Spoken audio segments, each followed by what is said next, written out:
Hi guys, welcome back.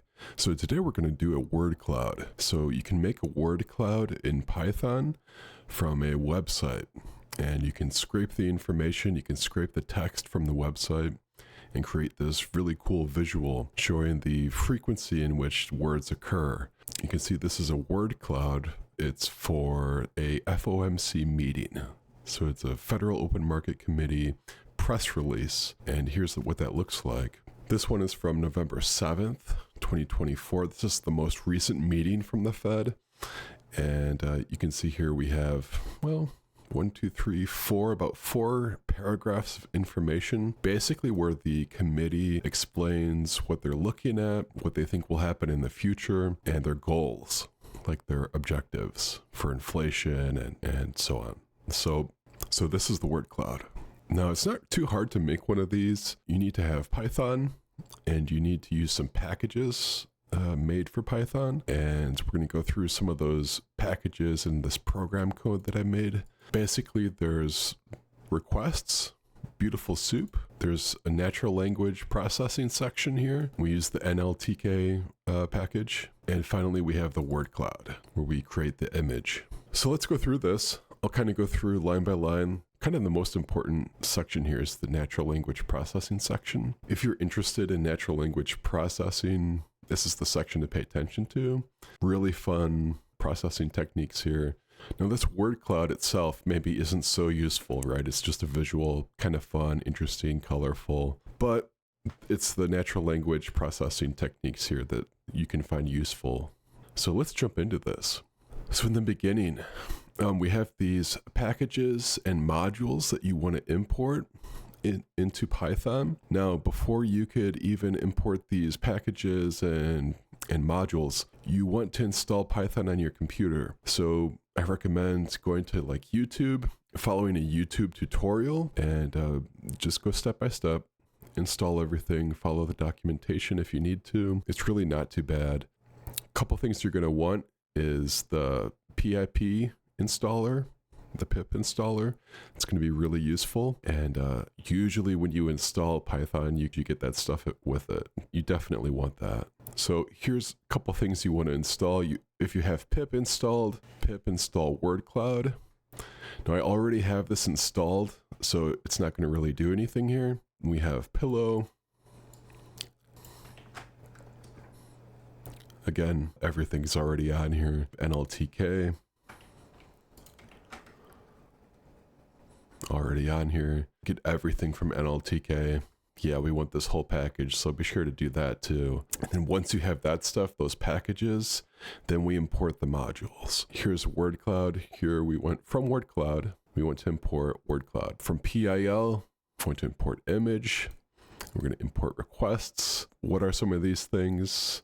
PIL stands for Python Imaging Library. Adds to image processing capabilities to Python. I'm going to use that to help make the word cloud itself, the PNG file. Requests is another big library in Python. BeautifulSoup is a web scraper. That's what we're going to use to get the text for the word cloud itself. Also, we want NLTK. NLTK is the natural language tokenizer. You can go to the website here. Let's see. So this is an NLTK documentation, NLTK tokenized package, and these are all the modules. We're not going to use all of these. We're only going to use a couple. That's why we're only importing a couple here. Sentence tokenizer, word punctuation tokenizer, word tokenizer here, stop words, etc. Run this little code here too, after you do all the pip installs. And we get onto this. So how I set this up is with a input command here. So basically we're going to call the input command URL. You're going to copy and paste the web page. You use the command prompt. There's no fancy user interface like with Stata. Basically you have your program code in a text editor, and then you run the .py file here in the command prompt. That's how you get your programs to run. So there's no fancy user interface like with Stata. The URL, I'm going to have it say enter. Just going to copy and paste the web page into there. Now, I had to do another step here. Typically, this is like your base program code to get text from a web page. Now, I had to change the user agent to access the FOMC meeting page, the URL. Just a little sidestep here. Sometimes the web pages, they don't allow you to access them. So this is just another little extra step, and we don't have to kind of download the text, or it's really simple. We're just using the URL. And I think I got this actually from Python for Everybody from Coursera. I highly recommend that. So this is the webpage for Python for Everybody. So if you check this out, if you're new to Python, you've never used it before, check out this course from Coursera. It's called Python for Everybody Specialization. It's a great course. If you're new to Python, this is the one you should take. That's how I set this up. Let me go ahead and run this. So I'm going to block out this other text here, and I'll just delete these as we go along. So I'm going to hit PY. It's going to let the command prompt know I'm running a Python file. Don't call this program file wordcloud.py. Python doesn't like that. I called it wordcloud.yt. I'm going to hit enter. Okay, so now we see that input I put in here.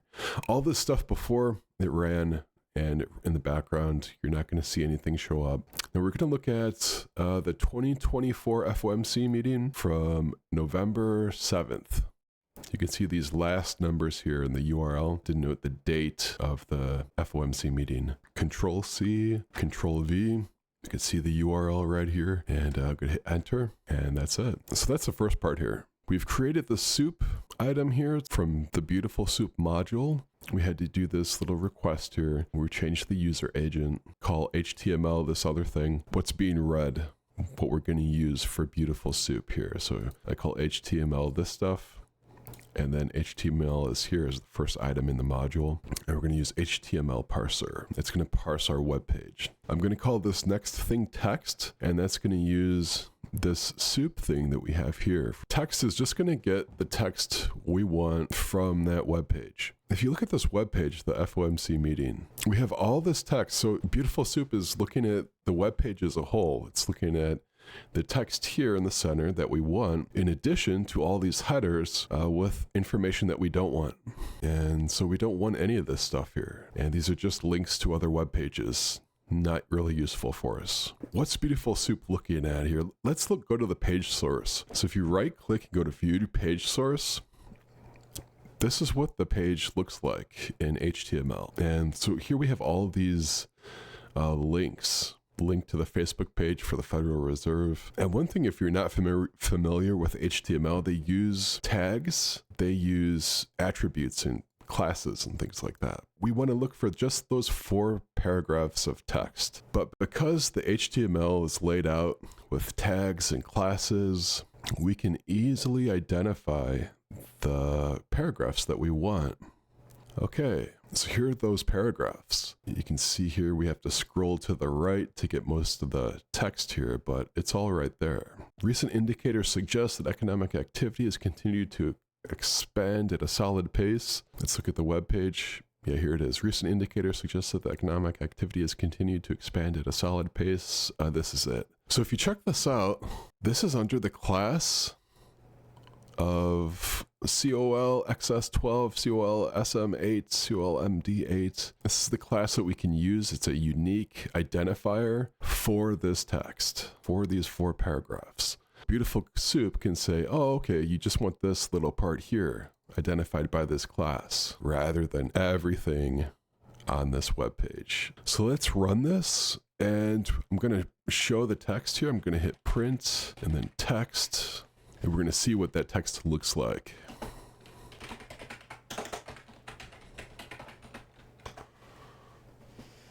I'm going to hit Control V. That's our web page. And there it is. There's our text.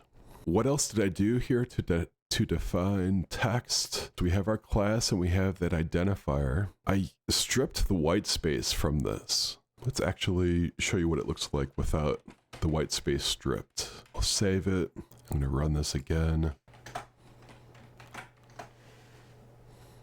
This is what it looks like. What are the differences here? This white space between the paragraphs. That's if we do not strip the white space. So we want to get rid of these blank spaces here after the paragraphs. We just want this big block of text. So I'm going to change this back to true, Control S to save. And there we go. So we have this big block of text. Now let's proceed to the natural language processing section.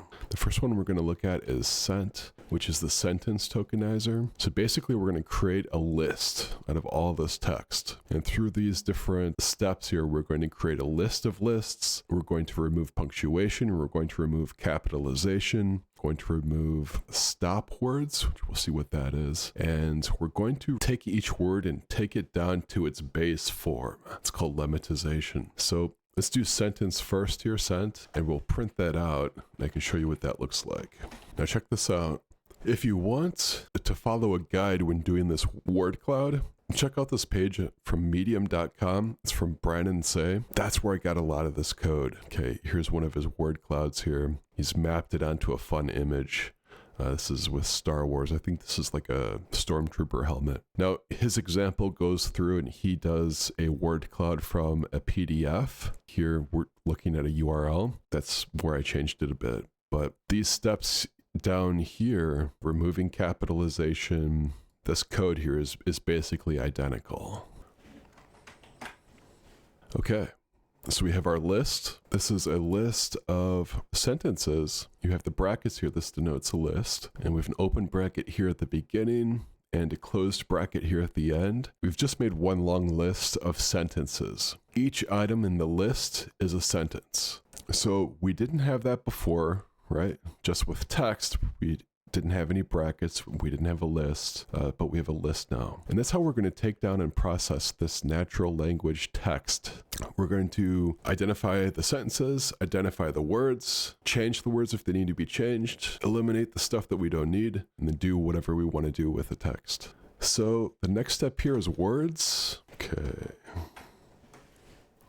Now we have a list of lists. Now this open bracket is for the entire list. So this first item here, this first argument in the list is a list, and it includes words from that first sentence. Recent indicators suggest that economic activity. And then at the end of that sentence, we have the close bracket. So that defines the first list in the greater list of lists. Anyone confused?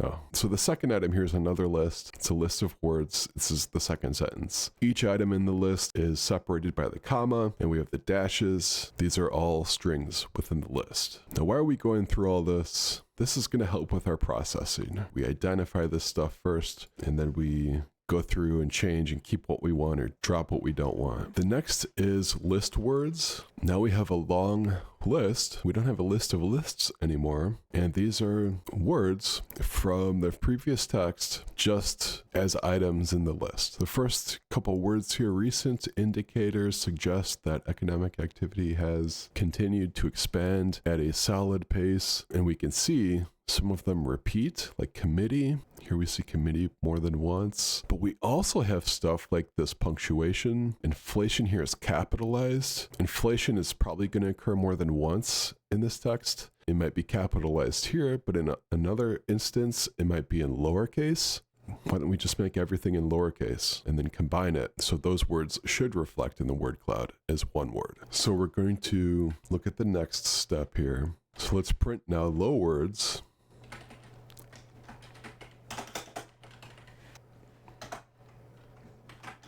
And we've just made all of our words lowercase. So you can see there's no capital letters. Look at all the thes. The, and the, to, the. Those are stop words. Let's get rid of those. We'll call it remove words. And I'm going to print that.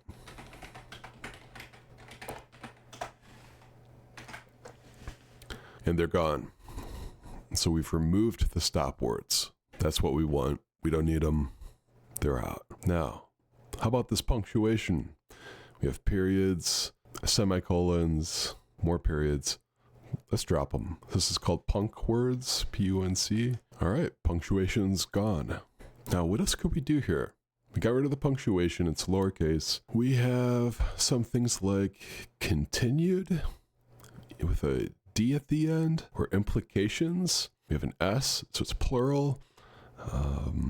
Returning, we have the ing. Well, what's the base word or the root word, root form of returning? It's return. How about goals? Well, the root Goals is goal, singular. So why don't we take the words here with different endings and just find the base form and then combine them for our word cloud. So if the FOMC statement says reducing often, but also says reduced and reduces, well, kind of saying the same sentiment is like something is being reduced or declining. We're going to get rid of the ing and we're going to get the base form here. It's called lemmatization. And for that, we're going to define a function. It's called getWordNet_POS. Now for clarification on all this stuff, check back on that Medium page.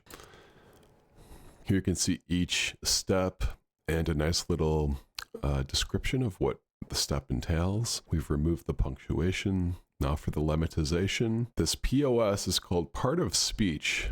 It's not a position tag or something like that. It's part of speech. And yeah, we're going to lemmatize based on the part of speech tag. What is lemmatization? I gave a little description. You can read more about it from here, Machine Learning Plus. Do a Google search on it if you want. But it's basically converting a word to its base form. That's it. So let's do that.